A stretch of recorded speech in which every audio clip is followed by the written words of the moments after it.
انطلقوا بعبدين إلى النار হে রহমতের ফেরেশতারা আমার যে সমস্ত বান্দা আর বান্দীদেরকে দুনিয়ার জমিনে পাঠাইলাম সুশিক্ষায় শিক্ষিত না করিয়া কোরআন হাদিসের জ্ঞান উপার্জন না করিয়া আমি আল্লাহর বিধিবিধান না মানিয়া আমার নবীর সুন্নাত তরিকা মতন না চলিয়া আমার যেই সমস্ত বান্দা আর বান্দীরা নাফরমান বান্দা আর বান্দীদের খাতার মধ্যে যাদের নাম চলে গেছে এ রহমতের ফেরেশতারা আজকে আমি আল্লাহ ঘোষণা দিলাম এদেরকে জাহান্নামের মধ্যে পাঠাইয়া দে।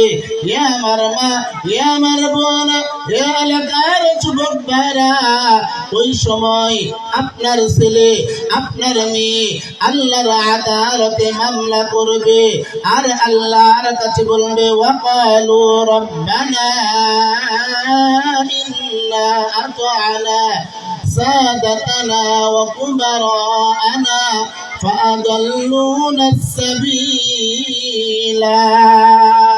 ইয়া আমার মা, ইয়া আমার বোন, আপনার ছেলে আপনার মেয়ে আল্লাহর কাছে মামলা করবে, আল্লাহর আদালতে মামলা দাখিল করবে আর বলবে হে আমার আল্লাহ, দুনিয়ার জমিনে যখন তুমি আমাকে পাঠাইছিলা আমার গার্জিয়ান বা আমার অভিভাবক ছিলেন তো আমার মা, আমার বাবা ছিলেন আমার মুরব্বী, আমার মা ছিলেন আমার মুরব্বী। হে আমার আল্লাহ, দুনিয়ার মধ্যে থাকাকালীন অবস্থায় তারা সুশিক্ষায় শিক্ষিত আমাদেরকে বানান নাই, মাদ্রাসায় আমাদেরকে পড়াই নাই, কোরআন হাদিসের জ্ঞান অর্জন করার জন্য এই সমস্ত মাদ্রাসায় তারা আমাদেরকে পড়াই নাই। হে আমার আল্লাহ, আজকে যদি তোমার জাহান্নামের মধ্যে যাইতে হয় তাহলে ওই যে আমার মা, ওই যে আমার বাবা, যেই বাবা আমাকে কোনোদিন নামাজের দাওয়াত দেয় নাই, যেই মা আমাকে কোনোদিন কোরআনের তালিম দেয় নাই, আমার যেই মা কোনোদিন আমাকে আমার নবীর পরিচয় করাই নাই।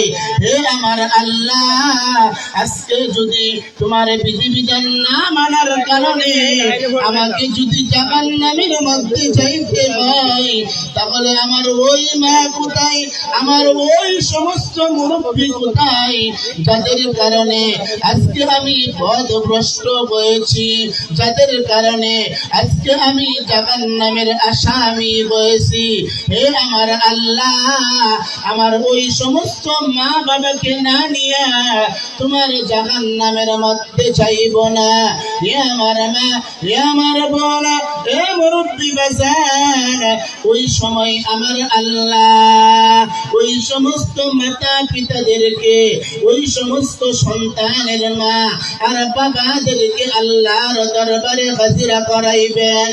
হাজিরা করানোর পরে আল্লাহ বলবে তোমরা তাদের দুনিয়ার জমিনে ছিলেন মুরব্বী, তোমরা ছিল তাদের অভিভাবক, তোমরা তাদেরকে সুশিক্ষায় শিক্ষিত না বানানোর কারণে আজকে এরা জাহান্নামের মধ্যে যাইবে। যাও তোমার মা আর বাবার কলিজায় পাড়া দিয়া দিয়া আমার জাহান্নামের মধ্যে চলিয়া যাও। এই জন্য আমি আমার যুবক ভাই মুরব্বী বাজান পর্দার আড়ালের মা বোনদেরকে দৃষ্টি আকর্ষণ করেছি। আমার মা, আমার বোন, অল্প দিনের দুনিয়ার মধ্যে আল্লাহ তাআলা আমাদেরকে পাঠাইছেন, সফর করার জন্য পাঠাইছেন, মুসাফির অবস্থায় আমাদেরকে পাঠাইছেন। এই মুসাফির অবস্থায় যদি আমরা দুনিয়ার জমিনটাকে রং তামসার মধ্যে থাকিয়া এভাবে খেল তামাশার মধ্যে থাকিয়া দুনিয়ার জমিনটা যদি অতিবাহিত করিয়া দেই তাহলে কিন্তু চিরস্থায়ী জীবনের সুখ শান্তি আমাদের জন্য হারাম হইয়া যাবে। এজন্য আমি আমার মা বোনদেরকে দৃষ্টি আকর্ষণ করেছি, যুবক ভাই মুরব্বী বাজানদেরকে দৃষ্টি আকর্ষণ করেছি। যুবক ভাই মুরব্বী বাজান, চিরস্থায়ী জীবন জীবনের সুখ শান্তি যদি আপনাকে পাইতে হয়, চিরস্থায়ী জীবনের নাজ নিয়ামত যদি আপনাকে আমাদেরকে পাইতে হয়, তাহলে একটাই রাস্তা, একটাই পন্থা। এটা হলো আপনার ছেলেকে সুশিক্ষায় শিক্ষিত বানাইবেন, আপনার মেয়েটাকে একজন আলেমা বানাইবেন, ছেলেটাকে হাফেজ বানাইবেন, মেয়েটাকে আলেমা বানাইবেন, মেয়েটাকে পর্দার উপর রাখার চেষ্টা করবেন। আমার মা, নামাজ পড়া যেমন একটা ফরজ, পর্দা করাও তেমন একটা ফরজ, আল্লাহর বিধান।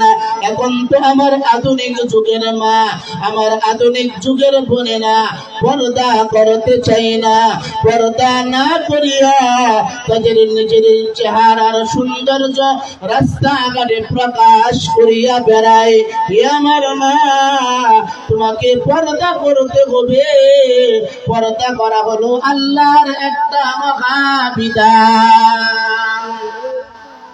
এটাই কবি বলতেছেন, শহরে বাজারে দেখো নারীদের ঢল, পর্দা বিহীন তারা করে ঝলমল।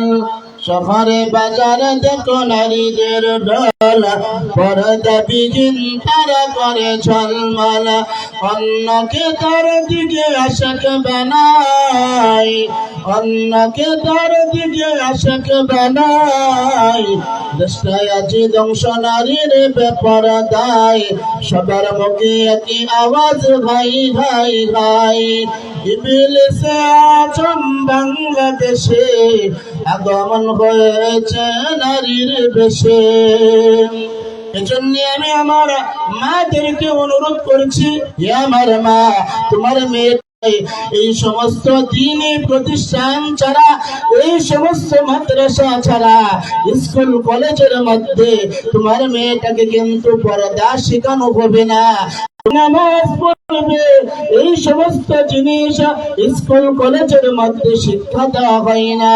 তোমার মেয়েটা কিভাবে স্বামীর সংসার করবে, স্বামীর সাথে যা কেমন কথা বলবে, কিভাবে আচার আচরণ করবে, এই সমস্ত জিনিস একমাত্র এই সমস্ত কওমি, এই সমস্ত দ্বীনি প্রতিষ্ঠানের মধ্যে শিক্ষা দেওয়া হয়। এই জন্য আমি আমার মা বোনদেরকে অনুরোধ করছি, আমার মা, আমার বোন, এখনো সময় আছে। নিজে কোরআন পড়তে পারেন না, আরে মেয়েটাকে কোরআনের শিক্ষায় শিক্ষিত বানান। নিজে কোরআন পড়তে পারেন না, আপনার ছেলেটাকে কোরআনের শিক্ষায় শিক্ষিত বানান। আপনার স্বামীও কোরআন পড়তে পারে না, অথচ এই আকাশের নিচে জমিনের উপরে সবচাইতে মহাগ্রন্থ হলো আল কোরআন। এই কোরআনটাকে আল্লাহ তাআলা আপনি আমাদের নবীর উপর নাজিল করিলেন।